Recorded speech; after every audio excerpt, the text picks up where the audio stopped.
నమస్తే.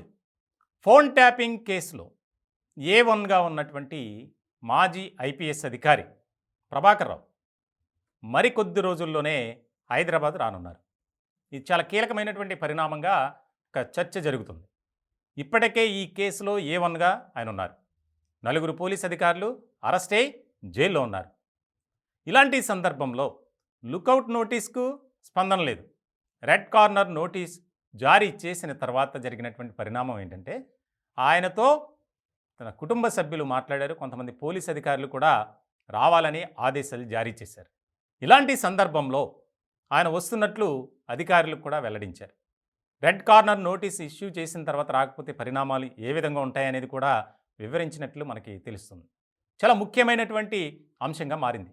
ఒకవేళ రాకపోతే ఆయన ఎక్కడైతే తలదాచుకున్నాడో అక్కడ ఉన్నటువంటి పోలీస్ సిబ్బందితో పోలీస్ అధికారులతో మంతనాలు జరిపి ఆయన అరెస్టుకు రంగం సిద్ధమవుతుంది.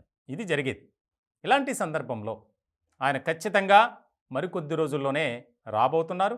దీనికి సంబంధించి చాలా ముఖ్యమైనటువంటి పరిణామాలు చోటు చేసుకునే అవకాశాలు కనిపిస్తున్నాయి.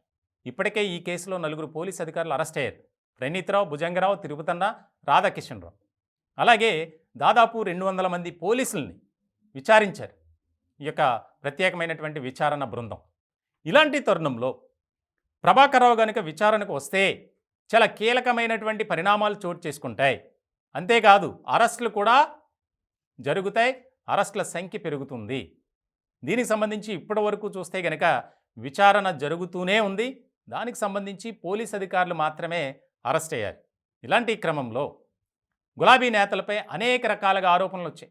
ముఖ్యంగా వరంగల్కి సంబంధించి, కరీంనగర్కి సంబంధించి, హైదరాబాద్ సంబంధించి ఇట్లా కొన్ని ప్రాంతాలకు సంబంధించినటువంటి నాయకులు, వారిలో మాజీ మంత్రులు ఉన్నారు, చాలా కీలకమైనటువంటి వ్యక్తులు ఉన్నారు గులాబీ పార్టీలో.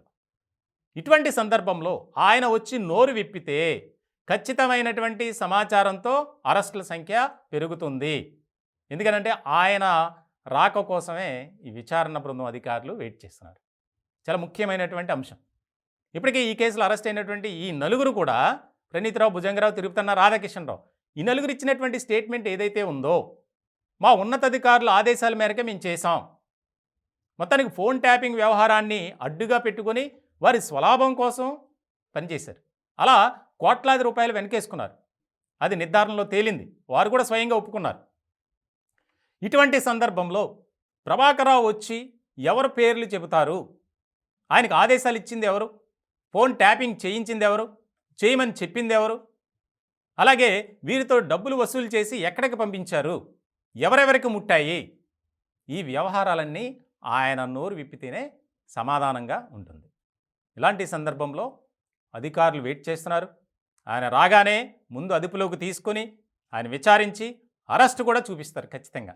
ఎందుకనంటే ఈ కేసులో అటువంటి గ్రావిటీ ఉంది ప్రభాకర్ రావు గారికి. సో మొత్తానికి చాలా కీలకంగా మారబోతుంది ఫోన్ ట్యాపింగ్ వ్యవహారం అనేది. ఒక చర్చ జరుగుతుంది. ఇప్పటికే అన్ని ఆధారాలను సేకరించారు. అలాగే కొంతమంది మాజీ తాజా అధికారులను కూడా విచారించారు. ఇప్పుడు ప్రస్తుతం ఇంటెలిజెన్స్ విభాగంలో పనిచేస్తున్న సిబ్బందిని కూడా విచారించారు. ఇలాంటి క్రమంలో ప్రభాకర్ రావు హైదరాబాద్కు వచ్చి జరిగిందంతా చెబితే ఒక రకంగా ఉంటుంది, లేకపోతే వేరే రకంగా ఉండబోతుంది అనేది కూడా చర్చ బాగా జరుగుతుంది. మొత్తానికి చాలా ముఖ్యమైనటువంటి పరిణామంగా మారింది. ప్రభాకర్ రావు ఇండియాకు వస్తున్నారు అనేది తెలియడంతో గులాబీ నేతల్లో ఒక రకమైనటువంటి గుబులు పట్టుకుంది. ఎందుకనంటే మొత్తానికి కర్త కర్మ క్రియ అంతా కూడా ఆయన చెబితే మొత్తం బయటకు వస్తాయి వివరాలు అనేది మొత్తం ఇప్పుడు దాని మీదే ఒక రకమైనటువంటి చర్చ జరుగుతుంది.